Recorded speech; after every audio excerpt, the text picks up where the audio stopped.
Donc, troisième exemple d'utilisation du numérique pour éclairer, je dirais, les éléments de la filière, c'est un outil Food Basket 7 qui a été développé dans le cadre d'un programme européen qui est en cours de développement.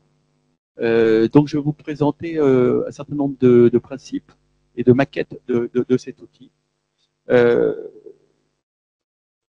Il y a un contexte, les politiques publiques contraignantes, une demande à réduire la consommation de produits animaux au nom de l'environnement, des contestations nouvelles sur le bien-être des animaux et leur transport, et puis un hygiénisme nutritionnel avec des applications smartphones, mais aussi des affichages nutritionnels qui sont, reconnaissons-le, toujours ou souvent, on va dire, plutôt stigmatisantes pour les produits animaux. Pourtant, il y a quand même un consensus scientifique sur certains points. Les produits animaux sont importants car l'homme est omnivore. Donc j'ai cité un certain nombre de publications récentes d'organisations qui n'ont pas d'ailleurs eu toujours ces positions, mais la FAO, l'INRAE, ePlancet, qui a récemment corrigé un petit peu ses positions originelles, pour rappeler que pour que l'être humain omnivore couvre tous ses besoins nutritionnels dans tous les nutriments et les micronutriments, il fallait quand même un certain nombre de produits animaux. Pourquoi? Parce que les produits animaux sont riches portent un certain nombre de micronutriments dont on a besoin, le fer, le zinc, la vitamine B12, le calcium pour les produits laitiers, les acides gras oméga 3 et d'autres. Donc, certes, en contrepartie de ces impacts environnementaux importants, incontestables, il y a une forte valeur biologique de ces produits qu'il ne faut pas oublier. Et l'idée de cette application, c'est justement de mettre en regard des impacts environnementaux les bénéfices nutritionnels. Alors, le projet européen, bon, pour ceux qui connaissent les projets européens, c'est des grosses machines, vous voyez, 9 millions d'euros sur 5 ans, avec des partenaires sur toute l'Europe, en Italie, en Suisse, en Suède, en Roumanie, en Espagne, en Angleterre, donc beaucoup d'universités, beaucoup de scientifiques qui sont penchés sur alors pas sur cette application, mais sur Pathway, c'est un programme européen qui vise à rendre plus durables les productions animales. Donc c'est sur la durabilité des productions animales. Qui dit durabilité dit environnement, dit bien-être animal, dit meilleure exploitation des ressources, en particulier des fourrages. Bref, toute une série d'innovations qui sont proposées dans ce projet-là et pour être évaluées. Et nous, l'IFIP, accompagné de l'IDEL et d'ITAVI, on est porteur du Work Package 4 qui est sur les attentes des consommateurs et qui est aussi sur la conception d'un outil pour le consommateur pour pouvoir évaluer ses régimes alimentaires. Et donc l'objectif alors on l'a nommé Food Basket 7 pour 7 jours, et Food Basket, c'est pour élargir l'évaluation, parce que vous voyez, ce qui se passe aujourd'hui, c'est qu'on évalue des produits. Or, l'homme compose, on compose des régimes avec plusieurs produits. Et chaque produit apporte une part de bénéfices nutritionnels. Et donc, on est sorti de cette vision produit pour rentrer dans une vision régime, diet, sur 7 jours. Et donc, on évalue Food Basket, on évalue un panier nutritionnel, un régime, sur une semaine. Et alors, on va évaluer la double performance, nutritionnelle d'un côté et environnementale de l'autre, dans un objectif de compréhension, d'apprentissage et d'aide à la décision du grand public. C'est nouveau pour nous. Le grand public et pas uniquement les scientifiques. L'idée derrière ça, c'est quand même de mesurer et de démontrer l'intérêt nutritionnel de certains produits animaux.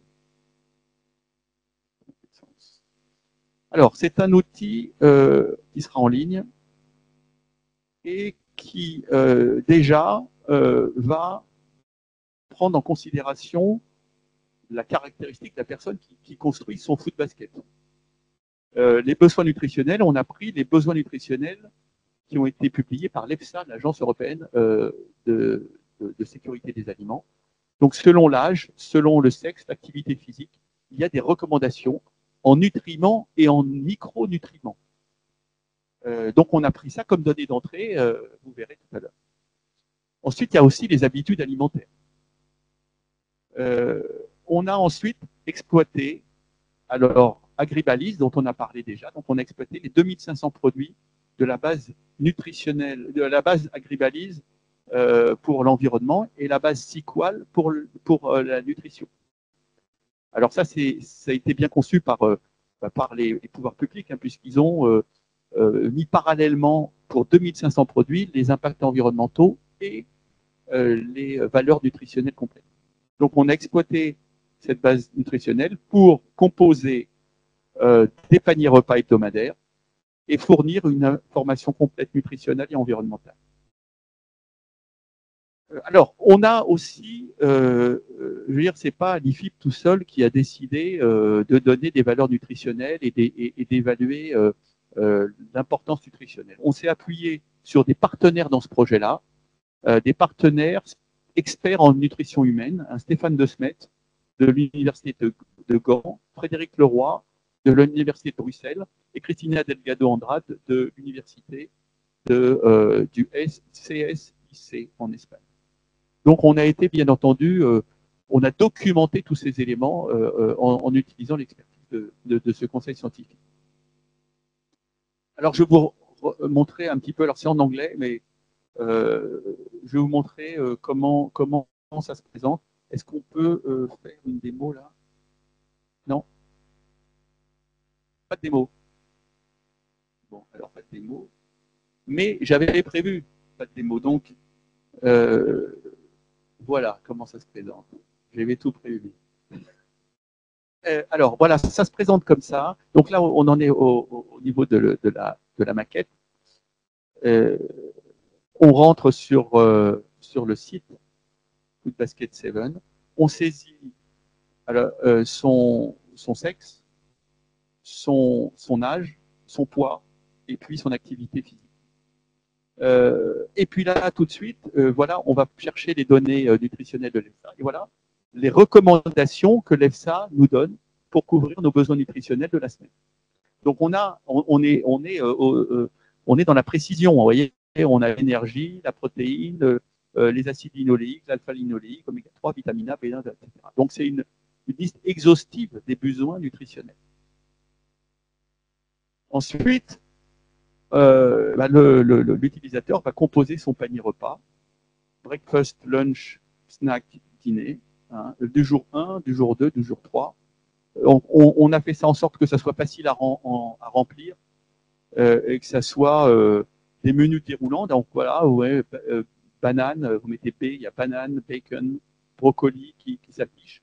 Et vous voyez, on a des suggestions de portions qui s'affichent. Donc une banane, c'est une portion. On peut augmenter la portion éventuellement. Une portion de bacon, c'est 15 grammes. On peut éventuellement être en 1, mais disons qu'on a déjà des données suggérées, pré-rentrées, qui permettent d'aller plus vite dans la saisie, parce que c'est un peu rébarbatif de saisir exactement tout ce qu'on mange, ou tout ce qu'on va manger. Donc, c'est une aide à la saisie. Et une fois qu'on a saisi tout ça, voilà, on a un certain nombre de composés de nos repas, jour 1, jour 2, pour composer finalement le repas de la semaine.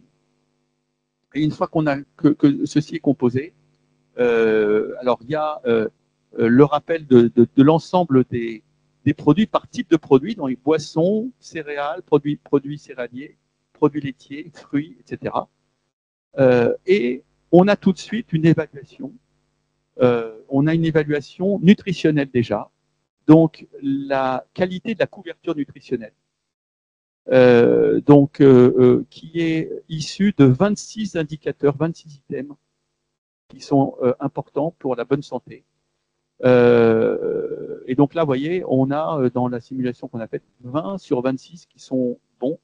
Ça veut dire que la couverture nutritionnelle est pas mal, est correcte, mais pas parfaite. Alors on a pour chacun, on a le général, les acides gras, les vitamines et les minéraux. Et on a le détail en dessous par item.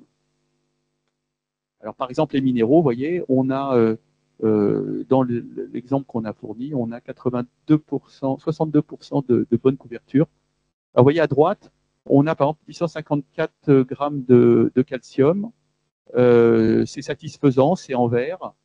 Par contre, quand c'est insuffisant, ça peut être en jaune. Et puis, ça peut aussi être trop. Vous voyez, en sodium, là, on est à 412%. Donc là, on est au-dessus de ce qu'il faut. Donc, c'est en violet. Donc, ça va être négatif et ça va affecter la note globale. Donc, voilà. Alors, bien sûr, c'est justement dans ces micronutriments que le calcul, que le logiciel est intéressant parce qu'il va chercher les micronutriments de tous les produits qui sont composés dans le panier alimentaire. Et on sait que les produits animaux, qui sont des produits complexes, sont souvent riches dans ces micronutriments. Et en plus, ces micronutriments sont assimilables. Et donc, on a, dans certains cas, de la documentation qui nous permet de justifier des coefficients d'assimilation pour certains micronutriments. Donc voilà. Et alors ensuite, deuxième paramètre, c'est l'environnement.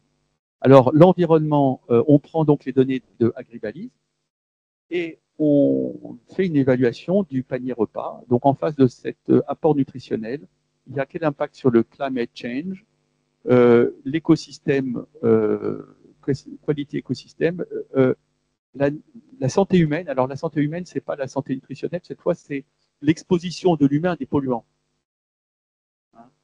Voilà, et l'utilisation de ressources naturelles. Et on met quand même, pour avoir un petit peu de recul, vous voyez, on compare là, climate change, on compare ça à un vol en avion ou des kilomètres en voiture. Bon, là, en l'occurrence, le repas de la semaine équivaut à 57 secondes de vol en avion. Ce qui permet de donner un petit peu de recul quand les jeunes disent « je suis allé en week-end à Berlin, mais j'ai pas mangé de viande cette semaine », on voit bien que c'est pas le même ordre de grandeur. Voilà. Donc voilà, et alors on a la synthèse, donc on peut comparer les performances de ces repas d'un jour à l'autre, d'une semaine à l'autre, pour pouvoir avoir là aussi des comparaisons. Voilà.